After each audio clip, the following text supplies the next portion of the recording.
Hallelujah, praise the Lord. கர்த்தருடைய பரிசுத்த நாமத்திற்கு மகிமை உண்டாவதாக. எல்லாருக்கும் ஹாப்பி நியூ இயர். எல்லாரும் சபைக்கு போயிருப்போம். ஆராதனை வாக்குத்தத்தம்லாம் நல்லா இருக்கு இல்லையா? அதே மாதிரி ஆண்டவர் எங்கள் சபைக்கும் ஒரு வாக்குத்தத்தம் கொடுத்தாரு. என்னென்னா, யோசுவாவின் புஸ்தகம் அதனுடைய 5ஆம் அதிகாரம் அதனுடைய 14ஆம் வசனத்தின் மூலமாக ஆவியானவர் நிறைய காரியங்களை பேசினார்.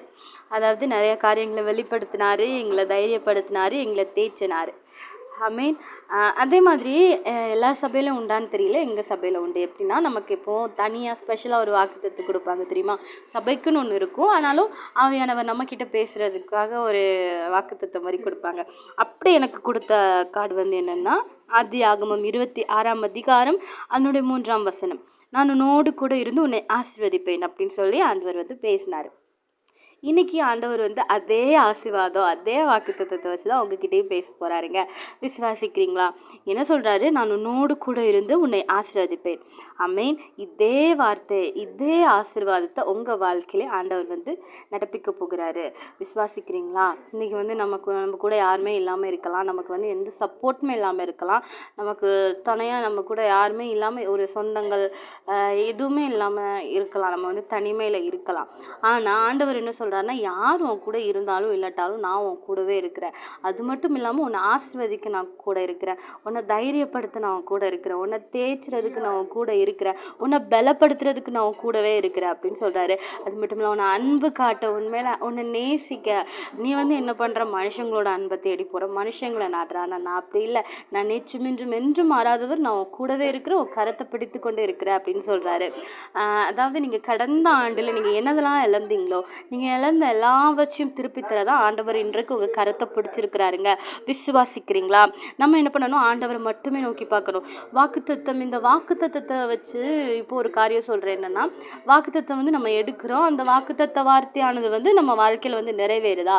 நிச்சயமாக நிறைவேறும். விசுவாசிக்கிறீங்களா? ஏன்னா வாக்குத்தத்தம் பண்ணினவர் வாக்கு மாறாதவர், உங்களை அழைத்த தேவன் உண்மை உள்ளவர் அப்படின்னு வசனம் இருக்குது இல்லையா? அதே மாதிரி தான் எனக்கு 2024ஆம் வருஷத்தில் ஆண்டவர் எனக்கு கொடுத்த வாக்குத்தத்தம் என்னென்னா, இஸ்ரவேல் என்னும் கன்னிகையே நான் உன்னை மறுபடியும் கட்டுவிப்பேன், நீ கட்டுப்படுவாய் அப்படின்னு சொன்னார். விசுவாசிக்கிறீங்களா? அதே வாக்குத்தத்தம் நிறைவேறுச்சா அப்படின்னு கேட்டிங்கன்னா, ஆமாம் நிறைவேறுச்சு. எப்படின்னா, நான் அது 2024 நிறைய அற்புதம் அதிசயம் எல்லாமே ஆண்டவர் பண்ணியிருக்கிறாரு. ஏராளமாக தான். அதாவது நாம் உண்மை இல்லாதவர்களாக இருந்தாலும் அவர் நமக்கு எப்போதுமே உண்மை உள்ளவராகவே இருக்கிறார் இல்லையா? நம்ம நிற்பதும் நிர்மூலமாகாதிருப்பதும் அவருடைய சுத்த கிருபை. அதே போல் ஆண்டவர் அற்புதமாக அதிசயமாக வழிநடத்தி வந்தார்.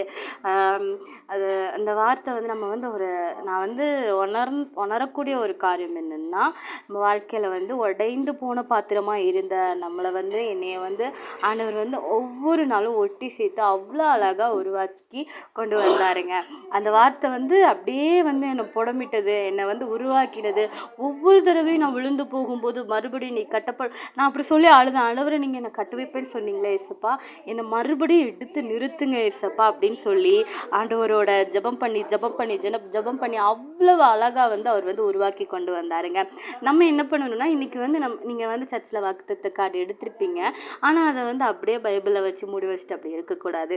என்ன பண்ணணும்னா, ஒவ்வொரு நாளும் நீங்கள் பைபிள் படிக்கும்போது அதை எடுத்து அதன் மேல் உங்கள் கரத்தை வைத்து, ஆண்டவரே நீங்கள் இப்படி சொல்லியிருக்கீங்கள, நான் கூட இருந்து ஒன்று ஆசீர்வதிப்பேன், நீங்கள் சொல்லியிருக்கீங்களே ஏசப்பா, நீங்கள் என்னை ஆசீர்வதிங்க, என் கூட நீங்கள் இருக்கீங்க, நீங்கள் என்னை தேய்ச்சிங்க. இப்படிலாம் நம்ம கேட்கும்போது அப்படியே நீங்கள் அந்த வாக்குத்தத்தத்தை வச்சு நீங்கள் ஜெபிக்க ஆண்டவர் கிரியை செய்வார். விசுவாசிக்கிறீங்களா? ஆண்டவர் சொல்கிறாரு, எனக்கு கொடுத்த வார்த்தை ஆபிரகாமுக்கு சொன்ன வார்த்தை, நான் உன்னோடு கூட இருந்து உன்னை ஆசீர்வதிப்பேன்னு இல்லையா? அதே தேவன் ஆபிரகாமுக்கு செய்தவர் எனக்கும் செய்ய வல்லவர். ஆமேன். நான் விசுவாசிக்கிறேன். அதை போல் நீங்களும் விசுவாசிங்க, ஆண்டவரை மட்டுமே நோக்கி பாருங்க. கர்த்தர் தாமே உங்களை ஆசீர்வதிப்பாராக. ஆமென். God bless you.